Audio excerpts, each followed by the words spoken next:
بسم اللہ الرحمن الرحیم۔ آپ پر خدا کی سلامتی، رحمتیں اور برکتیں نازل ہوں۔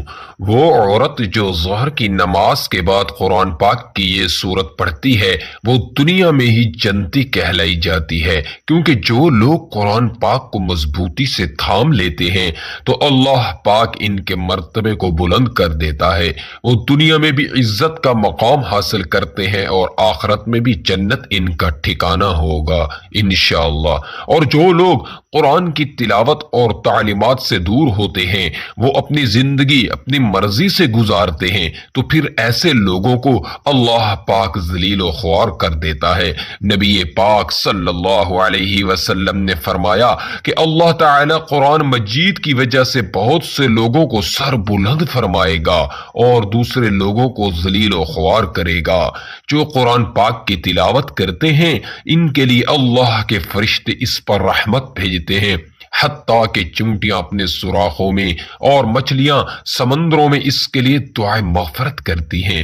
اللہ پاک کے ایک نیک بندے نے فرمایا کہ یہ قرآن مجید پڑھنے اور پڑھانے والے کے لیے سورت ختم ہونے تک فرشتے استغفار کرتے رہتے ہیں۔ اس لیے جب تم میں سے کوئی بھی دن کے آغاز میں کوئی بھی سورت پڑھے تو اس کی آخری دو آیات چھوڑ دے اور دن کے آخری حصے میں اسے ختم کر دے، تاکہ دن کے شروع سے لے کر آخر تک پڑھنے اور پڑھانے والے کے لیے فرشتے استغفار کرتے رہیں۔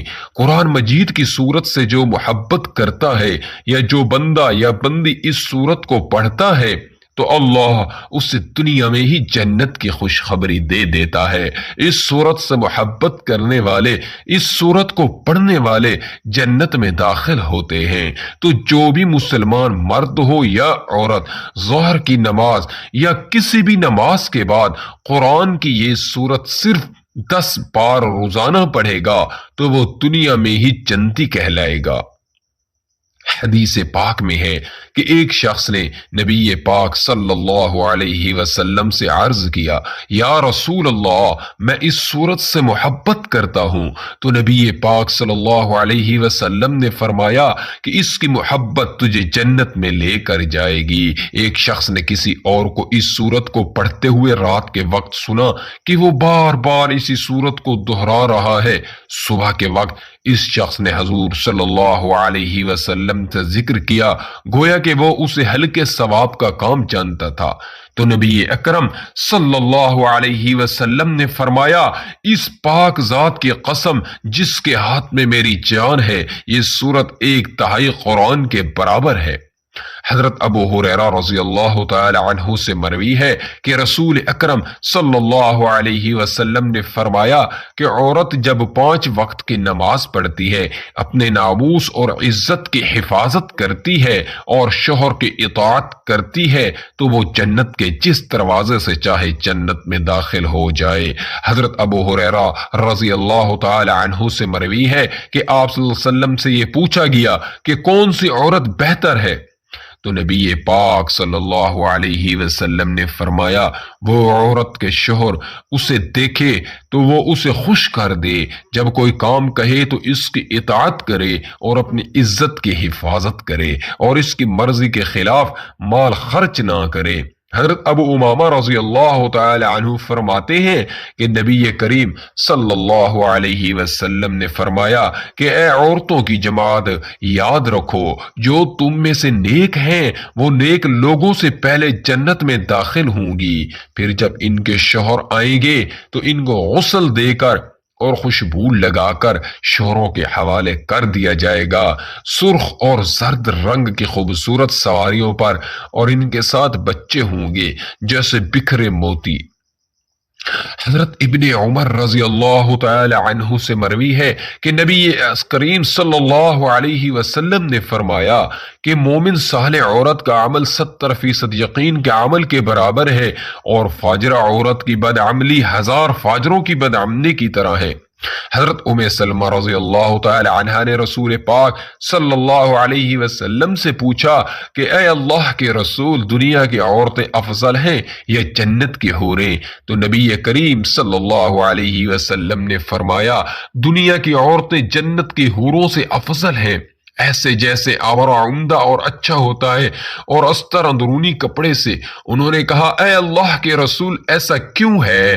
تو آپ نے فرمایا کہ اپنی نماز، اپنے روزے اور خدا پاک کی عبادت کی وجہ سے۔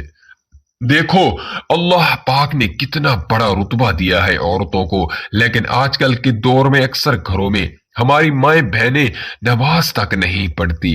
اللہ تعالی ہمیں اور ہمارے گھر والوں کو 5 وقت نماز پڑھنے کی توفیق عطا فرمائے اور دین پر چلنے کی توفیق عطا فرمائے۔ حضرت ابو ہریرہ رضی اللہ تعالی عنہ آپ صلی اللہ علیہ وسلم کا ارشاد نقل کرتے ہیں کہ جو عورت خدا سے ڈرے اور گناہ نہ کرے اور اپنی عزت کی حفاظت کرے اور شوہر کی اطاعت اور فرمانبرداری کرے، اس کے لیے جنت کے 8 دروازے کھول دیے جاتے ہیں، اور ان سے کہا جائے گا کہ جس دروازے سے چاہو جنت میں داخل ہو جاؤ، اور تمہاری جنتی عورتوں میں سے ایک وہ عورت جنتی ہے جو خامن سے بہت محبت کرنے والی، بہت بچے پیدا کرنے والی اور اپنے خامن سے گہرا تعلق رکھنے والی ہو۔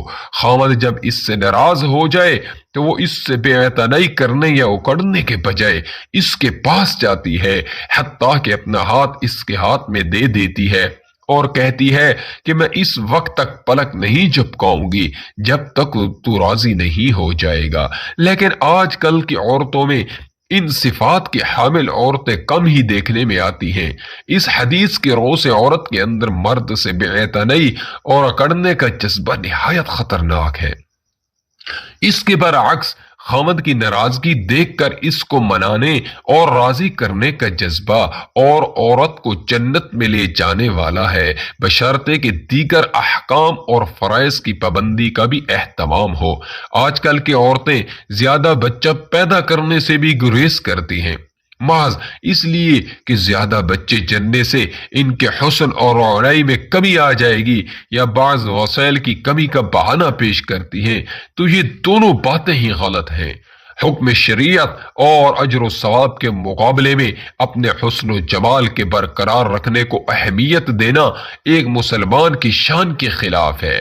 اسی طرح وسائل کا بہانہ اللہ پاک پر اعتماد اور توکل کے منافی ہے، جیسا کہ ارشاد باری تعالیٰ ہے کہ ہم تمہیں بھی رزق دیتے ہیں اور تمہارے بچوں کو بھی، تو رزق تو ہمارے ہاتھ میں ہے، ہم تمہیں بھی اور تمہارے بچوں کو بھی چاہے وہ کتنے ہی ہوں رزق دینے پر قادر ہیں، بلکہ سب کی رزق رسانی ہمارے ذمہ ہے، اور فرمایا کہ زمین پر چلنے والے کا رزق اللہ کے ذمہ ہے۔ بیوی کو نفل عبادت کا شوق ہو تو اچھی بات، لیکن اس شوق کے پورا کرنے میں خاوند کے حقوق متاثر نہ ہوں، اس لیے نفل عبادت میں خاوند کی اجازت ضروری ہے۔ بیوی خاوند میں کوئی دینی کوتاہی دیکھے تو وہ بڑوں تک اس کی شکایت پہنچا سکتی ہے تاکہ اس کی اصلاح ہو سکے۔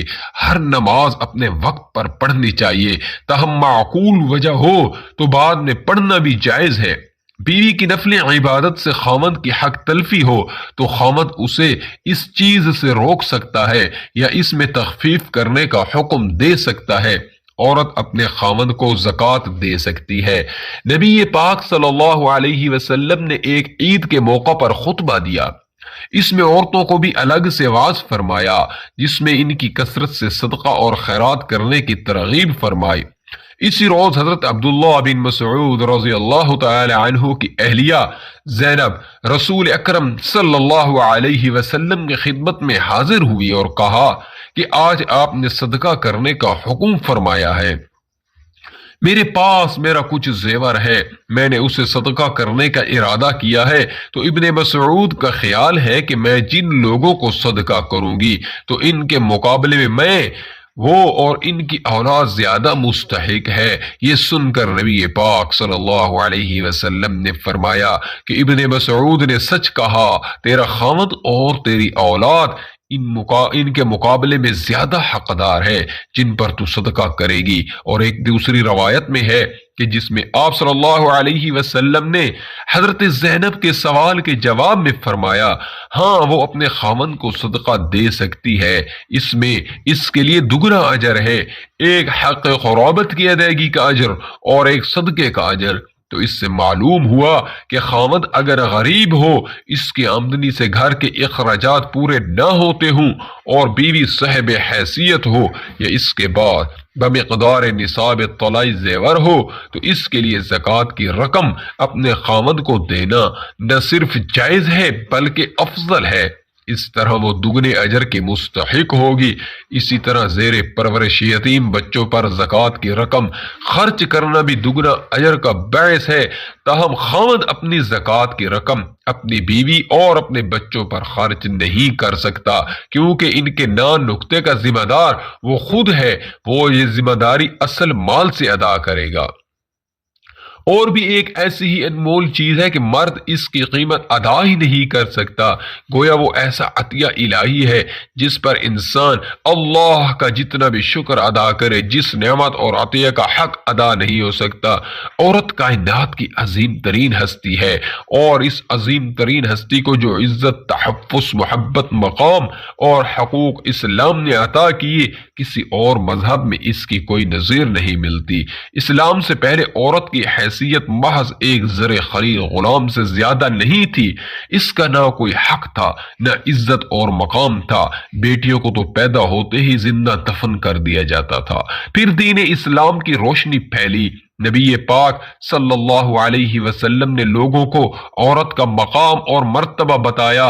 اللہ رب العزت نے قرآن میں عورتوں سے متعلق رویے کی نشاندہی کرتے ہوئے فرمایا کہ جب ان میں سے کسی کو لڑکی کی پیدائش کی خبر دی جاتی ہے تو ان کا چہرہ کالا پڑ جاتا ہے اور وہ غم سے بھر جاتا ہے۔ پھر دین اسلام نے دختر کشی کی اس بہمانہ رسم کو غیر انسانی کام قرار دیا۔ بازبان نبی کریم صلی اللہ علیہ وسلم بیٹی کی پیدائش اور اس کی پرورش پر جنت کا پروانہ جاری کر دیا۔ حضرت عبداللہ بن عباس رضی اللہ تعالی عنہ بیان کرتے ہیں کہ رسول اکرم صلی اللہ علیہ وسلم نے فرمایا، جس شخص کے ہاں بیٹی پیدا ہو اور اسے زندہ درگور نہ کرے، اسے ذلیل نہ سمجھے اور اپنے بیٹے کو اس پر ترجیح نہ دے، تو اللہ اسے جنت میں داخل کرے گا۔ مفسرین کہتے ہیں زمانہ جاہلیت میں یہ طریقہ تھا کہ جب کسی شخص کی بیوی کے ہاں بچے کی ولادت کے آثار ظاہر ہوتے تو وہ شخص بچہ پیدا ہو جانے تک اپنی قوم سے چھپا رہتا۔ پھر اگر اسے معلوم ہوتا کہ بیٹا پیدا ہوا ہے تو وہ خوش ہو جاتا اور اپنی قوم کے سامنے آ جاتا، اور اگر پتہ چلتا کہ بیٹی ہوئی ہے تو وہ غم زدہ ہو جاتا اور شرم کے مارے کئی کئی دنوں تک لوگوں کے سامنے نہ آتا، اور اس دوران غور کرتا رہتا کہ اس کی بیٹی کے ساتھ وہ کیا سلوک کرے، ذلت برداشت کر کے بیٹی کو اپنے پاس رکھے یا اسے زندہ زمین میں گاڑ دے۔ دنیا میں جب دین اسلام کی کرنیں بکھرنا شروع ہوئی اور اسے تمام مذاہب پر غلبہ حاصل ہوا تو گویا ساری دنیا کا نقشہ ہی بدل گیا۔ زمانہ جہلیت کے رسومات کے بت ٹوٹ گئے اور اسلام نے لوگوں کو ظلمت اور جہالت سے نکالا، ان کی صحیح تعلیم اور تربیت کی اور انہیں انسانیت کا کھویا ہوا مقام واپس دلایا۔ زمانہ جہلیت میں بیٹی کو جتنا بد نصیب خیال کیا جاتا تھا، اسلام نے اسے اتنا ہی خوش نصیب اور بابرکت ٹھہرایا، یہاں تک کہ عورت پر کسی قسم کی سختی اور بوجھ نہیں ڈالا، اسے معاشی ذمہ داریوں سے مبرا کر دیا۔ سو مسلمان خواتین کو بھی چاہیے کہ وہ اپنے دین کی بہت قدر کرے، دنیا میں کامیابی اور کامرانی، عزت و عافیت، قلبی اور روحانی سکون کی آرزو مند ہیں اور اخروی زندگی کی بھلائی چاہتی ہیں تو شریعت اسلامی کی پاسداری کریں اور احکام الہی کی پابند رہیں۔ یاد رہے کہ اسلام میں عورت کا مقام متعین کرنے کے ضمن میں بھی اس کی فطرت کو پیش نظر رکھا گیا ہے کہ اسلام عین دین فطرت ہے، اس نے مرد اور عورت دونوں کو یکساں حقوق دیے ہیں، بلکہ عورت کو ماں کے روپ میں ہر رشتے پر فوقیت عطا کی ہے، مگر دونوں کا دائرہ اختیار الگ الگ ہے، اور اس حوالے سے آج کی عورت کو سنجیدگی سے سوچنے سمجھنے کی ضرورت ہے کہ اللہ نے اسے نسلوں کی پرورش جیسا انتہائی اہم کام سونپا ہے، تو اس کی ایک غلط سوچ، ایک غلط قدم اور رویہ پوری ایک نسل تباہ کرنے کا باعث بن سکتا ہے۔ آج کل عورت کی آزادی کے نام پر جو کچھ ہو رہا ہے، جو خناس اور زہر ان کے ذہن میں انڈیلا جا رہا ہے، وہ اس کی دنیا اور آخرت کو تباہ اور برباد کر سکتا ہے۔ یاد رکھو، اس کائنات میں مرد و زن دونوں کی الگ الگ ذمہ داریاں ہیں۔ ایسی کون سی آزادی ہے جو ہمارے دین میں خواتین کو حاصل نہیں؟ یہ دین فطرت ہے، تو اس میں ایسا کچھ ہو ہی نہیں سکتا جو کہ فطرت کے خلاف ہو۔ خدا را اپنی ذمہ داریاں سمجھو اور راہ حق پر چلو، کہ اگر غلط راستے پر چلتے چلتے موت آ گئی تو ہمیشہ والی زندگی بھی تباہ و برباد ہو جائے گی۔ جو لوگ آزادی کے نام پر آپ کو اللہ کے راستے سے بھٹکا رہے ہیں، خدا را ان کی سازشوں کو سمجھو، انہیں پہچانو اور ان کی اعلی کار بننے سے گریز کرو کہ اس دنیا میں اور آخرت کی بھلائی ہے۔ اب چلتے ہیں وظیفے کی جانب۔ تو قرآن کی سورۃ الاخلاص، بسم اللہ الرحمن الرحیم، قل هو اللہ احد اللہ الصمد لم یلد ولم یولد ولم یکن له کفوا احد۔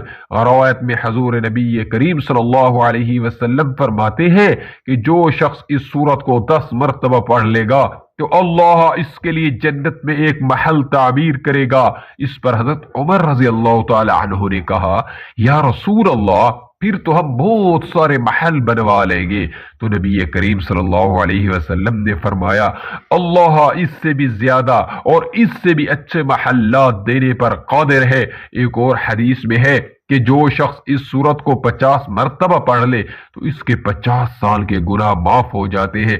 کتنی فضیلت اور اجر و ثواب ہے اس چھوٹی سی سورت کا۔ تو آپ سبھی نماز ظہر کے بعد یا کسی بھی نماز کے بعد یا رات کو سونے سے پہلے کم از کم 10 مرتبہ سورۃ الاخلاص ضرور پڑھ لیا کریں۔ اس سورت کو پڑھنے سے دنیا میں بھی آپ اللہ کے اجر و ثواب کے حقدار رہیں گے اور آخرت میں بھی آپ کی تیاری ہوتی رہے گی۔ اگر کوئی مسلمان قرآن پاک پڑھنا نہیں جانتا تو سب سے پہلے قرآن پاک پڑھنا ضرور سیکھیں اور اسے اپنی زندگی کا مشن بنا لیں۔ جب تک آپ قرآن پاک دیکھ کر پڑھنا نہیں جانتے تب تک آپ سورۃ الاخلاص یاد کریں، کیونکہ اس کے بہت زیادہ فضائل اور فوائد ہیں۔ یہ سورت الفاظ میں کم لیکن فضائل میں پہاڑوں سے بھی زیادہ وزنی سورت ہے۔